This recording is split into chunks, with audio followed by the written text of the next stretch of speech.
Freud y el amor. Bienvenidos a Metáforas del Multiverso, el espacio donde las ideas no se maquillan, se encuentran. Hoy vamos a hablar del amor, sí, esa palabra que parece tarjeta, pero que, si la pasas por el diván de Sigmund Freud, termina oliendo a infancia, a deseo reprimido y a neurosis con perfume caro. El amor no es una paloma blanca, es un campo de batalla. Lo dijo Freud, en el malestar en la cultura. Jamás somos tan desdichados como cuando perdemos el amor. No es cursilería, es diagnóstico. El amor nos hace vulnerables, nos quita la coraza, nos vuelve niños pidiendo pecho emocional. Y aquí entra la primera pregunta incómoda. ¿Amamos a la persona o amamos la herida que esa persona nos recuerda? Freud fue claro en Introducción al Narcisismo. El enamoramiento consiste en un desbordamiento de la libido sobre el objeto.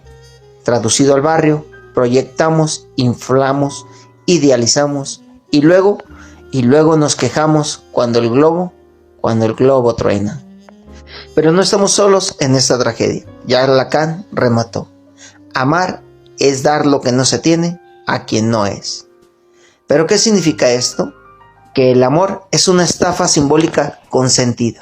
Ofrecemos carencias, recibimos fantasmas. Y mientras tanto, la cultura pop nos vende otra cosa. Desde Luis Miguel cantando Culpable o No, hasta Shakira fracturando traiciones. El amor es espectáculo, drama rentable. ¿Pero qué hay debajo del escenario? Pulsión, repetición, hambre. Es tan corto el amor y es tan largo el olvido, escribió Pablo Neruda. Y sí, suena bonito, pero Freud diría, el olvido no existe, existe la represión. Nada se va, todo se transforma en síntoma. Y en medio de esta desmadre emocional aparece Rubén Darío susurrando, amar es combatir. Si dos se besan, el mundo cambia. ¿Cambia o se repite? ¿Es revolución o compulsión? Hoy vamos a diseccionar el amor sin azúcar, con poesía, sí, con ironía también, con referencias claras, sin inventar lo que Freud pensaría. Aquí se cita textos, aquí se confrontan ideas.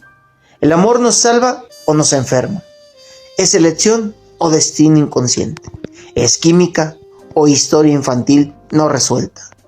Pónganse cómodos, ajusten el cinturón del inconsciente, porque el amor no es Disney, es deseo, falta, repetición y a veces una hermosa tragedia necesaria. Esto es Metáforas del Multiverso y hoy abrimos la caja negra del corazón. Si el amor fuera simple, no existiría el psicoanálisis, no habría poemas, no habría canciones de despecho cantadas a las 3 de la mañana con un tequila en la mano y el orgullo hecho pedazos. Freud lo escribió en Más allá del principio del placer. Existe una compulsión a la repetición. No elegimos al azar. Repetimos el abandono, repetimos la distancia, repetimos la herida. ¿Por qué alguien que sufrió indiferencia termina enamorándose del distante? ¿Destino? No. Historia psíquica. El yo no es dueño en su propia casa. La frase se concreta, brutal. Si no somos dueños de nuestra casa interior, ¿cómo carajos vamos a elegir con libertad absoluta a quién amar? El inconsciente mete mano, y mete mano sin pedir permiso. Aquí es donde el amor se parece a una película de culto. Creemos que somos protagonistas, pero muchas veces somos extras de nuestros propios traumas. Jean Lacan lo dijo. No hay relación sexual. No significa que no haya sexo. Significa que no hay complementariedad total. No existe la media naranja. Existe la falta. Dos faltas que se intentan encajar. Y entonces aparece la ilusión romántica como maquillaje, como filtro de red social, como promesa de completud. Pero el deseo no quiere completud. El deseo quiere falta. Si se satisface del todo, muere.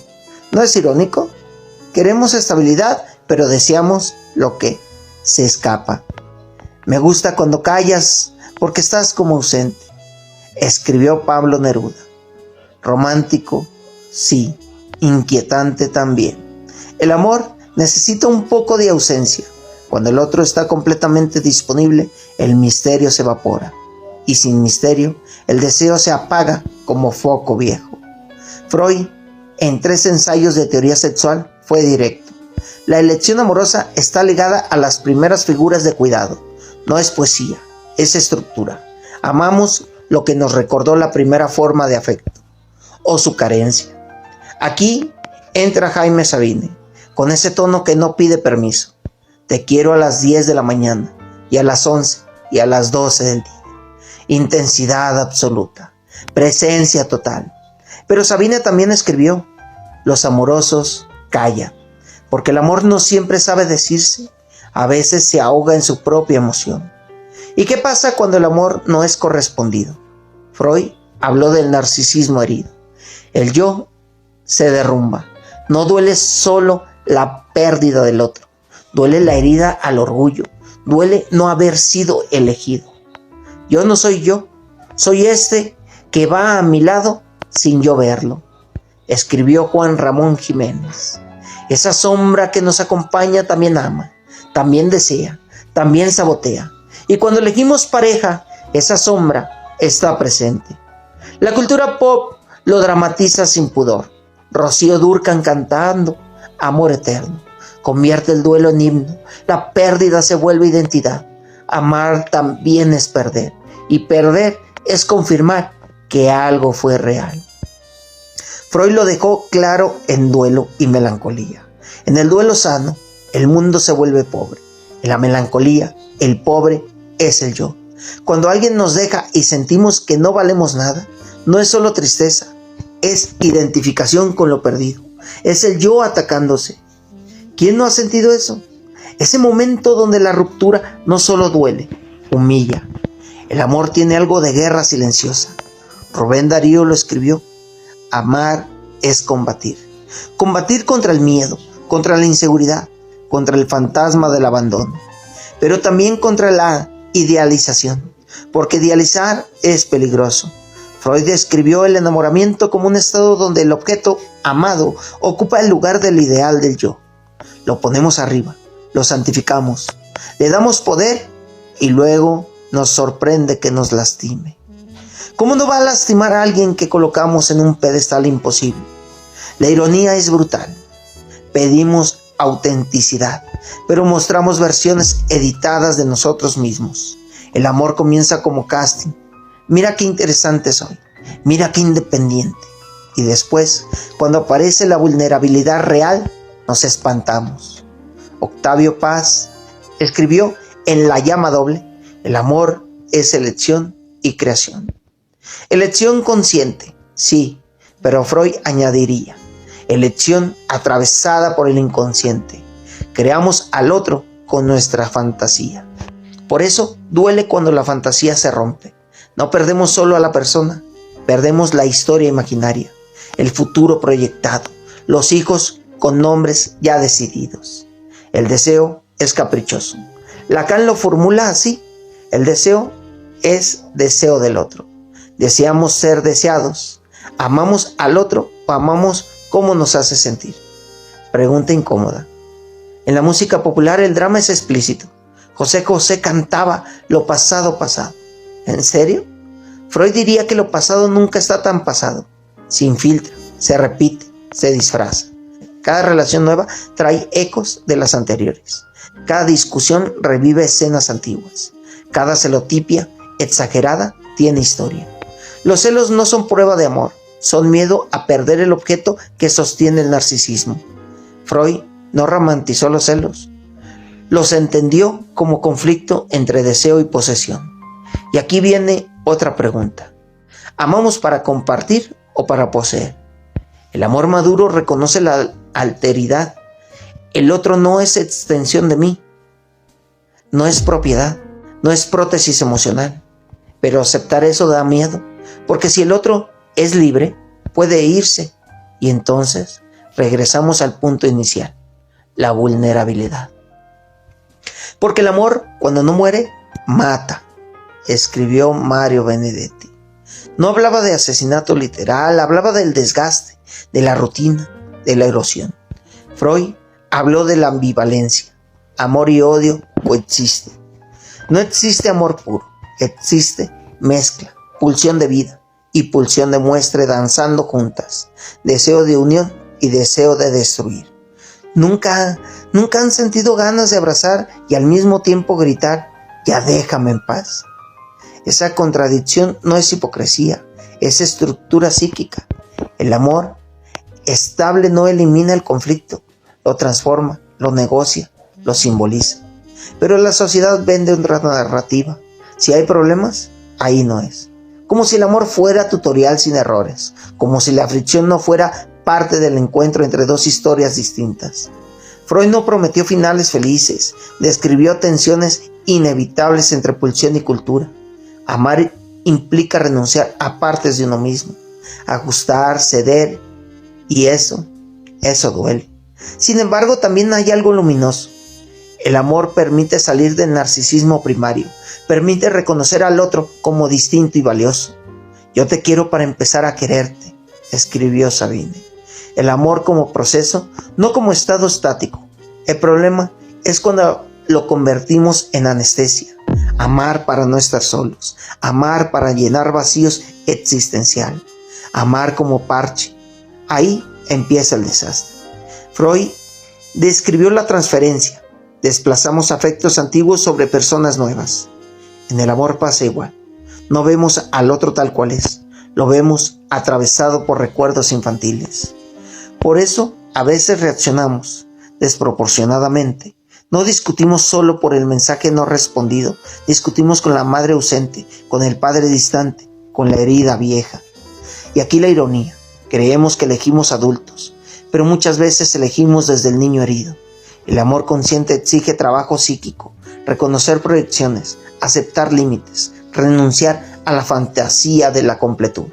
No es tan romántico como las películas, por eso es más real. ¿Es posible amar sin ilusión? No, la ilusión forma parte, pero puede ser flexible, no rígida. Freud no destruyó el amor, lo desmitificó, lo bajó del altar y lo sentó en el diván. Y ahí, bajo la luz cruda del análisis, el amor no desaparece, se vuelve más complejo, más humano, menos idealizado, más honesto. Amar no es fusionarse, es sostener la diferencia sin intentar borrarla. Amar no es perderse, es elegirse sin dejar de ser. Amar no es salvar, es acompañar.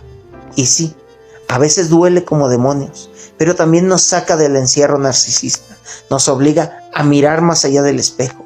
El amor no es un cuento de hadas, es territorio de conflicto, deseo y creación. Y en ese territorio seguimos caminando, con poemas en la boca, con canciones de fondo, con heridas abiertas, con esperanza testaruda, porque a pesar de todo, seguimos apostando, seguimos amando.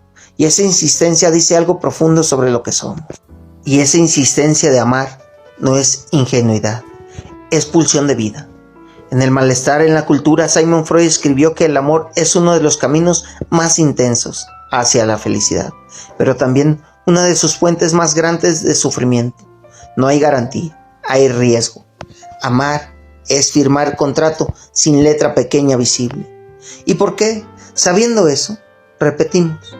Porque el deseo insiste, porque la falta empuja, porque la soledad pesa y porque, aunque nos hagamos los duros, nadie quiere dormir eternamente abrazado solo a su propio ego. Amar se llama el juego en el que un par de ciegos juegan a hacerse daño, escribió Joaquín Sabine.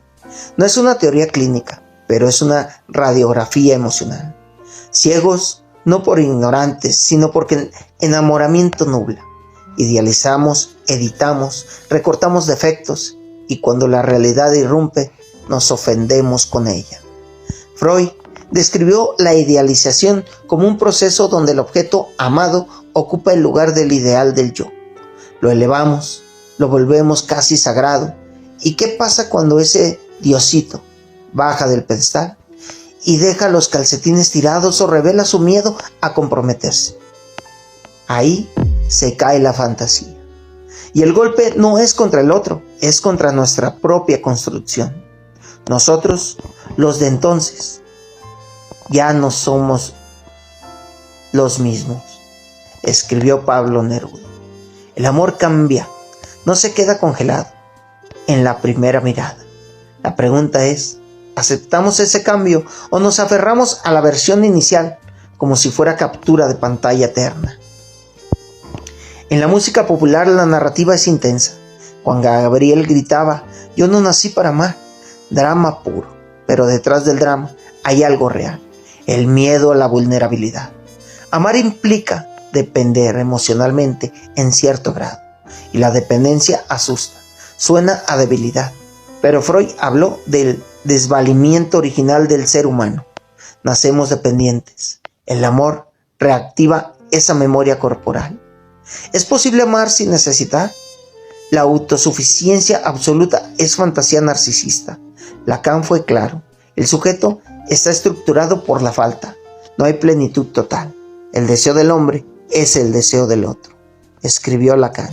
Buscamos en el otro reconocimiento. Queremos ser vistos, confirmados, validados. Aquí entra el ego con sus trucos. A veces no queremos amar, queremos ganar. Ganar la discusión, ganar la atención, ganar la exclusividad. Y cuando el amor se vuelve competencia, deja de ser encuentro. Te quiero, no por quien eres, sino por quien soy cuando estoy contigo. Frase atribuida a Gabriel García Márquez. Más allá de la atribución exacta, la idea es potente. El amor transforma la identidad. Nos sentimos distintos en presencia del otro, más valientes, más frágiles, más vivos. Pero cuidado, si solo me siento alguien cuando estoy contigo, ¿dónde quedo yo cuando te vas? Ahí aparece el vacío, y el vacío da vértigo. Freud habló del duelo como proceso necesario ante la pérdida. No hay atajo, no hay un clavo saca otro clavo, que funcione sin costo. El duelo implica retirar la libido del objeto perdido, y eso toma tiempo y lágrimas, y a veces terapia. Podrán cortar todas las flores, pero no podrán detener la primavera, escribió Pablo Neruda. La frase es política, pero en el amor también aplica después del invierno efectivo. El desvelo vuelve, la pulsión insiste, nos volvemos a enamorar aunque juramos que nunca más. La ironía es deliciosa, juramos jamás me vuelve a pasar, y meses después estamos otra vez revisando el celular con ansiedad. ¿Somos ingenuos? No, somos humanos. El amor también tiene dimensión social. En El malestar en la cultura, Freud explica que la civilización exige renuncias pulsionales. No podemos desear a todos ni actuar cada impulso. El amor monogámico, por ejemplo, es un arreglo cultural que canaliza la energía erótica. Y ese arreglo genera tensiones. Deseo y norma chocan. ¿Es el amor exclusivo una construcción cultural? Sí. ¿El deseo se ajusta siempre a esa forma? No necesariamente. Y ahí empiezan los conflictos, las culpas, las traiciones. La cultura pop lo dramatiza sin pudor. Shakira convirtió la ruptura en himno de independencia. El despecho se volvió declaración pública. El dolor ya no se susurra, se monetiza. Pero detrás del espectáculo hay algo íntimo, la herida narcisista.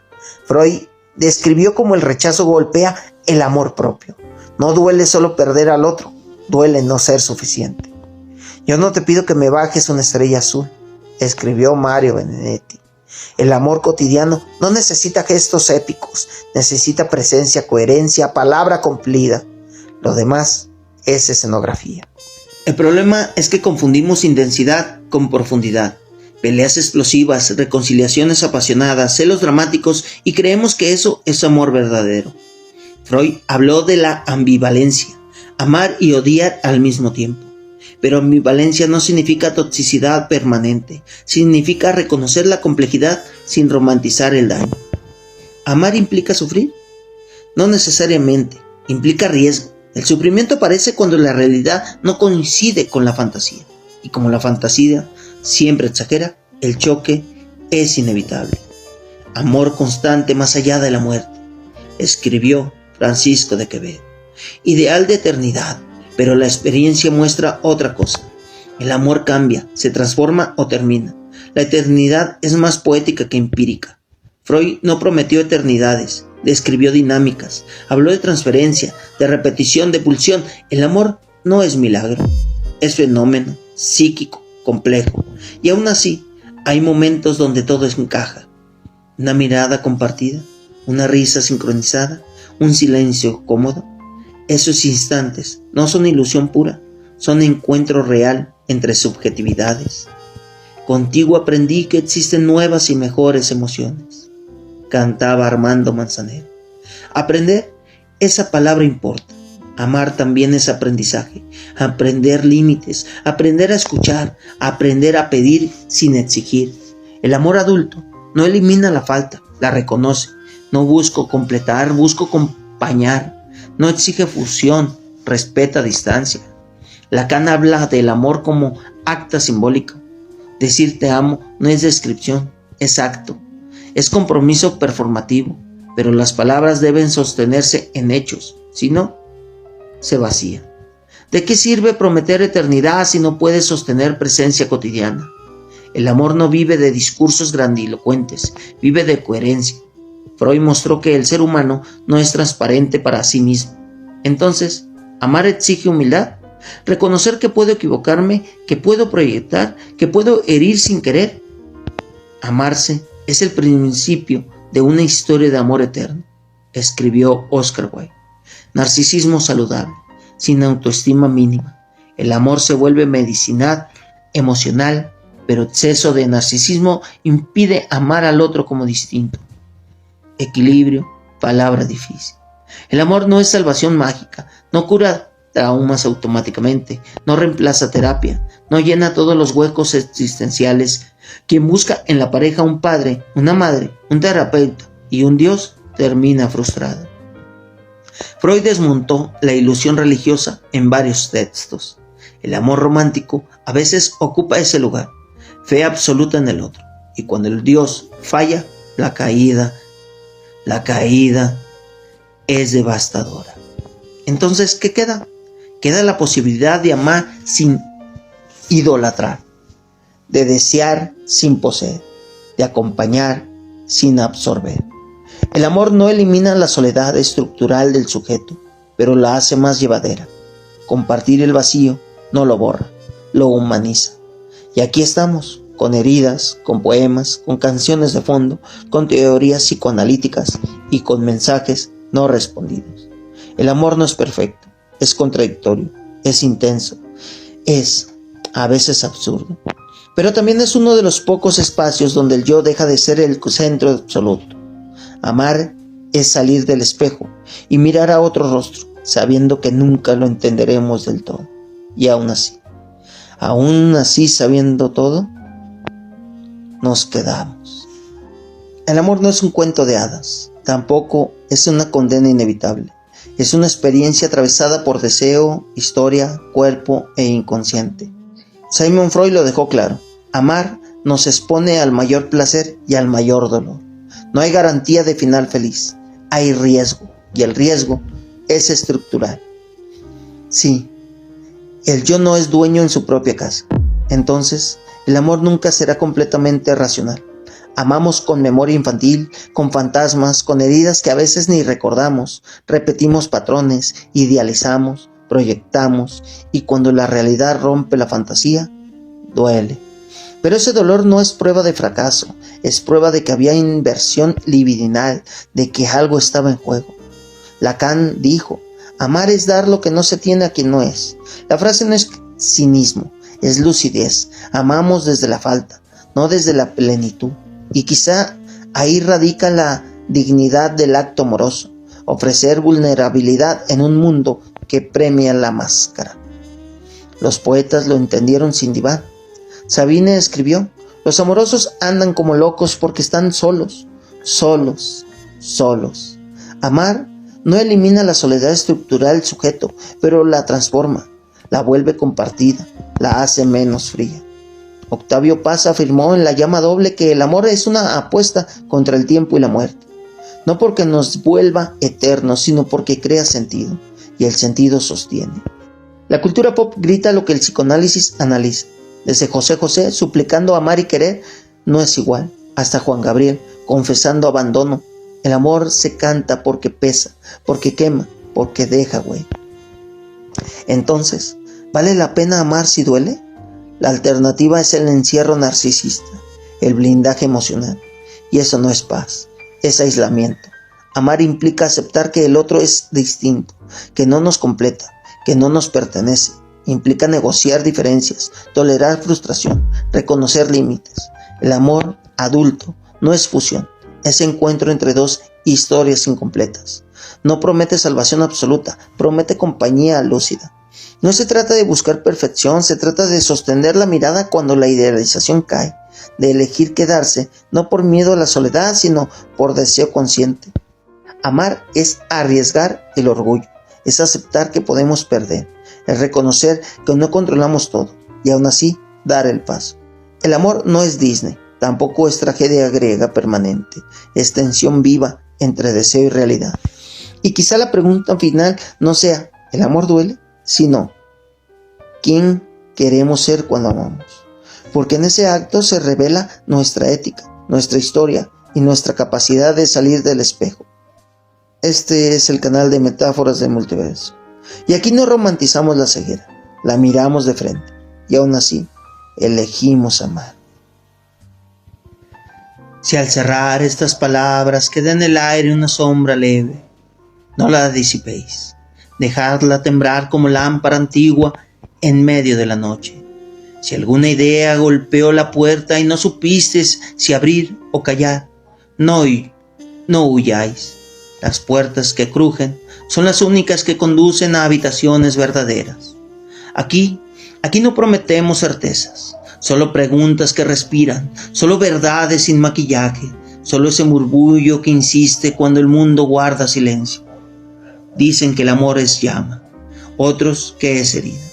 Nosotros apenas encendemos fósforos para mirar lo que arde sin cerrar los ojos. Si en la penumbra del pensamiento hallasteis un reflejo, seguidlo. Las ideas no son jaulas, son espejos rotos que devuelven rostros más honestos. Y cuando la rutina os reclame, cuando el ruido cotidiano intente borrar lo que aquí se dijo sin adornos, recordad que siempre hay un rincón donde las metáforas respiran. Y allí estaremos, no como eco vacío, sino como voz que insiste en preguntar lo que otros callan. Buscadnos cuando el mundo parezca simple, cuando las respuestas prefabricadas os sepan a cartón mojado. Buscadnos cuando la duda pese más que la costumbre, porque en cada episodio no se entrega consuelo, se ofrece lucidez, no se vende esperanza fácil, se comparte la intemperie. Si deseáis caminar otra vez por senderos donde el pensamiento arde sin permiso, acudid. Este rincón del universo digital abre sus puertas a quien no teme mirarse sin filtros. Metáforas del Multiverso no es refugio para dormir la conciencia, sino un umbral para cruzarla. Y si alguna vez, en la hora más callada, una pregunta os susurra al oído, con voz que no reconoce dueño, sabed que no estáis solos en esa vigilia. Aquí seguimos, encendiendo palabras, como quien lanza estrellas breves a la noche inmensa. Hasta la próxima. Nos vemos en el próximo encuentro. Si te gusta, comenta, comparte y suscríbete. Recuerda que quien escribe merece el castigo de ser leído.